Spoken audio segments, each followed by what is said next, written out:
What I noticed, and I think this is why I'm also passionate about having this conversation with you, is people tend to talk very quickly about diversity, but you've just mentioned that your passion lies on inclusion. And before this recording, we already started our conversation.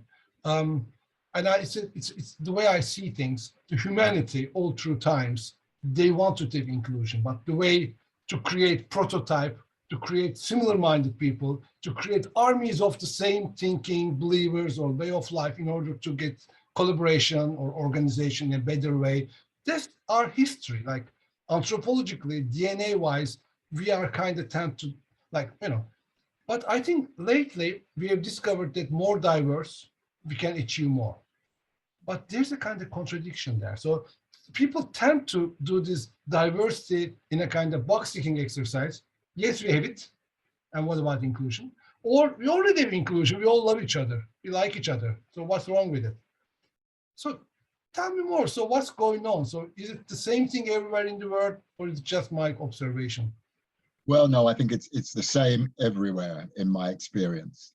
And like you, I've worked as a consultant, across different national boundaries and in different hemispheres. And it's the same stuff. And at a business level, it's often interesting because companies always present to say, well, on this topic, we are unique. And I nod wisely and say, yes, of course. But actually, it's the same thing. And for me, inclusion is an emotion. We feel included. And even when we're talking to people, they say, well, I didn't feel very included in that. But we then don't take that to the next level and understand, well, okay, if it's a feeling, what are the elements around it? And over the years and the work that I've done, I've concluded that what we're talking about is emotions like respect, feeling valued, feeling trusted, feeling safe, and therefore having a sense of belonging. And so that's what, for me, inclusion is all about. It's not simply about being physically present. And I think that that's where we get confused in using the language.